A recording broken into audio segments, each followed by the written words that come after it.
16, 17, 19. 19 años. Qué raro suena. ¿Tú qué trabajas? En SUDE, ¿Sude? Sustained Development. Como que tu inglés no ha mejorado mucho, ¿no? I know. ¡Ay, no! Estamos en el bar Ayahuasca para conversar con Joel Calero, que estrena su segundo largometraje, La Última Tarde. Sí. Ha sido un trabajo largo, ¿no? 6 años, creo. Sí. ¿Desde cuándo lo cuentas? ¿Desde que comenzaste a hacer el guión? Desde un poquito después, desde que el guión gana una selección, una beca internacional que permite reescribirlo durante 2 meses con Paz García Diego y Marcelo Figueras. Pues de ahí en adelante cada año hubo algo, ¿no? Y sí, es el tiempo que toman estas películas. Cuando hablas de estas películas, ¿a qué películas te refieres? Sí. A las películas que no están, digamos, programadas para un público masivo. Sí, yo tengo una lectura personal del cine peruano. Creo que el cine peruano son como básicamente 2 grandes grupos. Un cine comercial evidente, destinado al público, comedia, terror. Otro tipo de películas más personales, expresivas, autorales, como quiera llamársela. Pero incluso dentro de esas también yo diferencio por lo menos Hay varios, sí. un par de grupos, ¿no? Yo diría que Aquellos- hasta 4 por lo menos. Yo veo 2. Aquellos que tienen una narrativa más cercana al público, es decir, no interponen entre la película y el público una narrativa, un distanciamiento, una experimentación formal, y que entonces, asumiendo los códigos que el espectador promedio reconoce, te cuentan una historia un poco más especiosa, más cuidada, ¿no? Y otras películas donde, claro, el predominio de la cuestión formal es como más fuerte, ¿no? Este grupo de películas, ¿no?, más personales, estas sí, pues, necesitan, como en todas partes del mundo, hacerse con fondos del Ministerio de Cultura y de otros fondos internacionales, ¿no? No puede existir un cine, digamos, más de visión personal, ¿no es cierto? De tratamientos alternativos, ¿no? Sí. ¿Sabes qué cosa? De puesta en escena de problemas de gente como cualquiera, Sí, ¿no? claro. Porque en el fondo es eso, ¿no? No es un Es cine como de la que- excepcionalidad, sino Así es. de los De lo sujetos comunes y cotidiano corrientes y los cotidianos. y de sus valores afectos, sanos. y de Sí, sus afectos, ¿no? sí, sus Que es un afectos, poco sí. eso, ¿no? Claro. Es interesante, cuando uno ve el cine desde hace, no sé, hasta los años 60, uno descubre que las películas exitosas eran esas, ¿no? Sí. Las películas que el público iba a ver eran esas. Las películas que formaban la afición eran esas. Las películas que tenían una presencia cultural, que le daban al cine una presencia cultural en cineclubes, ¿no es cierto? Eran esas.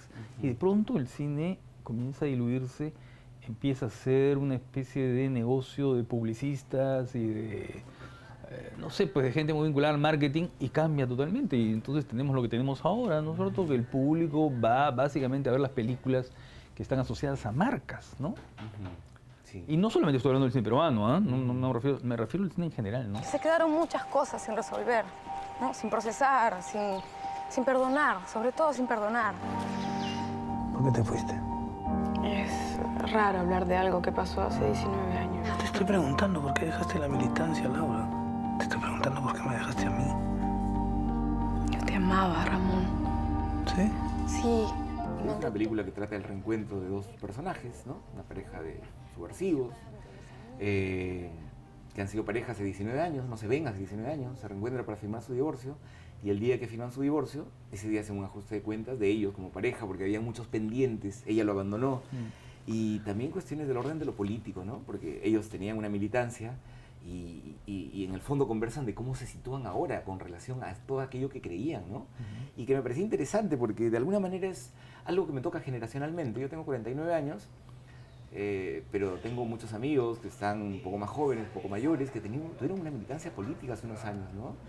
Y de pronto a mí me queda esa pregunta, ¿no? Todo eso por lo que apostaste, ¿en qué quedó?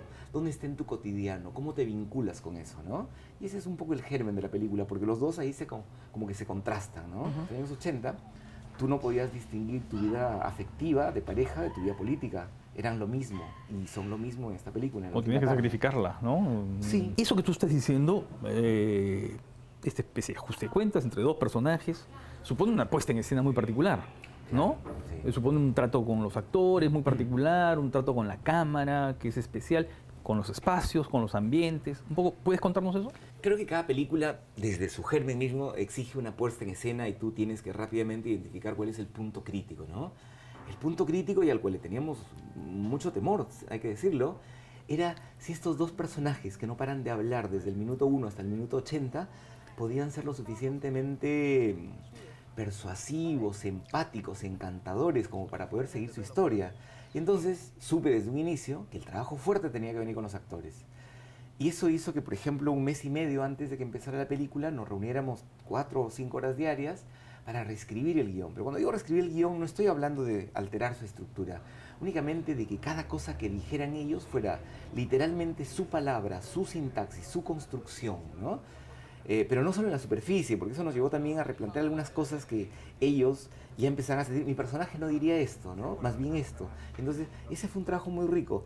Por eso es que a fin de cuentas, cuando ya estoy en el pleno rodaje, lo que ellos dicen son acaso mis ideas, pero son en su palabra, en su dicción. Ya estaba totalmente internalizado. Entonces, ese fue un buen trabajo fuerte. Creo que desde el inicio yo pensaba que una película que iba de lo exterior a lo interior.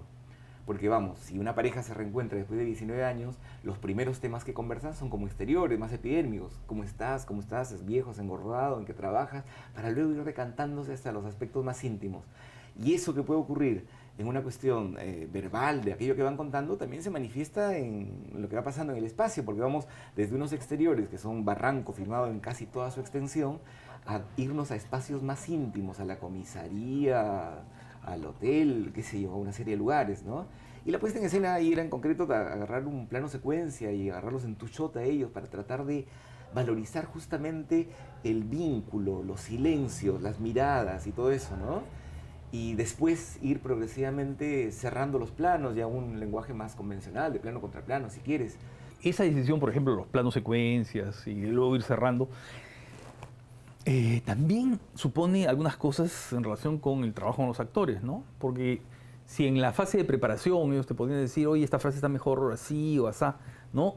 En el momento del rodaje hay como una respiración. El plano secuencia tiene una respiración, ¿no? Y ahí tú tienes que pedirle a los actores, tú vas a ir de aquí a allá, ¿no es cierto? Y en este tramo tiene que haber determinado fraseo, tiene que haber determinado ritmo, tienes que modular determinadas cosas, ¿no?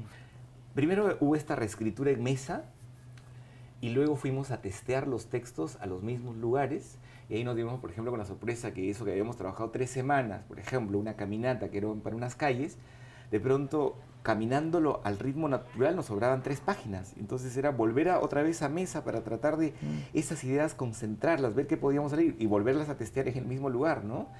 Y luego que ya estuviera testeado por los actores y por mí, por el asistente de dirección, entraba cámara recién. Tuvimos un día con el trabajo con el hombre que hacía Steadicam.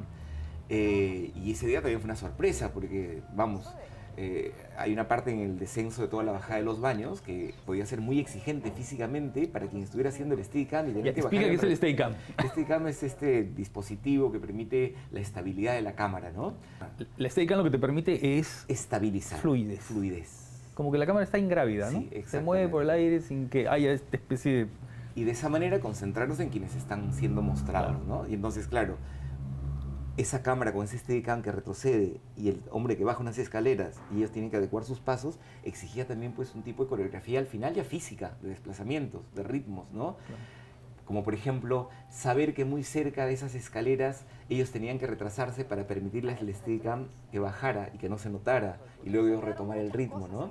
No, es una película donde... Cuando tú ves a Julie Delpy y a Ethan Hawke en Antes del Amanecer, Sí. entonces, conversando así tan fluidamente, y claro, con unos planos secuencias, así, parece que los habían hecho a la primera. Sí, parece que lo hubieran hecho a la primera. Pero eso no es verdad. Por supuesto que no.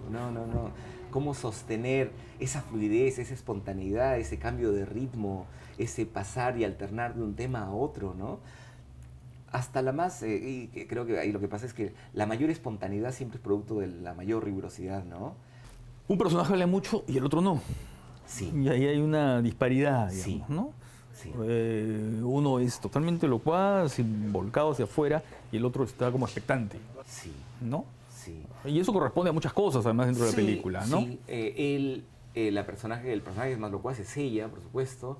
Ella, una muchacha burguesa, pituca, dicho en términos limeños. Él, un tipo de ascendencia andina, por lo tanto, culturalmente un poco más parco. Él, un poco más enmierdado, con cosas del rencor. y entonces ensimismado también, ¿no? Ella expresiva, pero también tal vez en un punto sobreexpresiva, tratando de cubrir con palabras los silencios incómodos que pueden surgir, que además es una diferencia social, porque incluso la película al inicio se llamaba Lo mejor de la burguesía son su vino y sus mujeres, que es una frase de Lenin, que alude justamente a la diferencia de clases. También hay una diferencia de clases entre ellos, ¿no? Y la elección por Caterina Donofrio y por Lucho Cáceres, ¿cómo vino? Lucho lo conoces ya porque has trabajado con él en El cielo oscuro. Sí, a priori, por ejemplo, yo hubiera podido pensar, no es él el casting idóneo, porque no es él el chico provinciano, cobrizo, mestizo. Yo no hice casting con el personaje de Lucho Cáceres, se lo asigné. Con el personaje de Caterina Donofrio sí hice un casting bastante riguroso. Lucho se burlaba siempre porque decía que era abusivo, porque el casting eran 15 páginas, ¿no? Y decía, oye, no las vas a contratar y le estás dando 15 páginas, o sea, es un abuso. Pero claro, yo necesitaba tener la certeza de que ese personaje pudiera todos, porque hay un abanico emocional muy amplio, desde esta hiperverbosidad para pasar al espolear y picar al otro, pero también la emotividad, contar cosas íntimas. Entonces sí, pues tenía que ser un casting arduo, ¿no? Y yo siempre digo, la cámara no miente, porque a veces tú vas, yo puedo ver actrices como espectador teatral y me gustan, pero hay algo que dice la cámara, no te puedo decir que parece así medio gaseoso, pero no, yo miro detrás de la cámara y en el casting está Caterina Donofrio. Desde la primera vez que apareció me impresionó. Dijiste que la película te toca por un asunto generacional, ¿no? Y claro, y es un asunto que toca a muchos cineastas de la región, ¿no? Porque han tenido problemas políticos, digamos, no sé si iguales, pero en todo caso equivalentes, ¿no? La dictadura en Argentina, en Chile, en fin. Militancias políticas muy fuertes, ¿no? ¿Pensaste en estas cosas? ¿Viste algunas películas? ¿Encuentras referentes en algunas películas de la región? Es obvio que la saga de Antes del atardecer y tal fue un determinante. Las películas de Linklater. Linklater, esas tres, sobre todo la segunda. Primero pensé muy cinéfilamente en películas de cámara, dos personajes, ¿no? Sin testigos de Mijalkov, una película que me ha fascinado siempre, una de las películas que más me ha tocado, que tiene que ver con eso, un reencuentro de una pareja. Vi Copia certificada, alguna otra película italiana de una pareja. Copia certificada de Kiarostami. En términos políticos no tanto, no, porque no lo encontraba. Más bien como parte del proceso a Lucho Cáceres yo le decía que mirara algunas películas como Tempestad en los Andes, como el documental de Pancho Adriancén, un poco porque para él fue muy difícil acercarse al personaje. Y creo que ahí hay un tema interesante, creo, en la película, porque no sé si Lucho ya contó la anécdota, pero cuando yo le propuse me dijo, no, mientras esos terrucos, esos hijos de perra no le pidan perdón al país, yo no hago esa película, ¿no? Y de allí a hacer la película fue un proceso como muy largo, en el que yo me intentaba acercar para que lo comprendiera, para que se acercara a los personajes, pero fue como muy complicado, ¿no?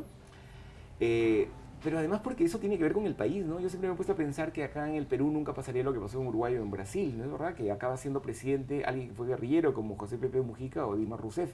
En el Perú los subversivos, Galvez Olaechea tiene una frase espléndida, ¿no? Dice, cuando hablamos de los terrucos, hablamos de los terroristas, estamos poniendo en el primer término un sujeto enfermizo patológico que quiere generar terror, como Aníbal Lecter, ¿no? Se monstrifica. Lo monstrifica y de esa manera lo saca de la historia y de la sociología. Claro. Y entonces, claro, a mí me parecía interesantísimo tener dos personajes allí que fueron esos subversivos, seguro, pero que son seres humanos, por supuesto, ¿no?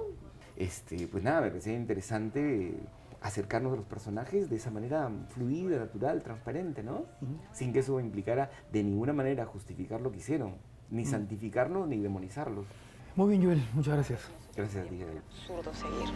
Es que déjalo ahí que estamos hablando otro idioma. Si te parecía tan engreída. Pituca. Pituca. ¿Por qué estuviste conmigo entonces? Coherencia. Coherencia. Consecuencia. La frase de Lenin.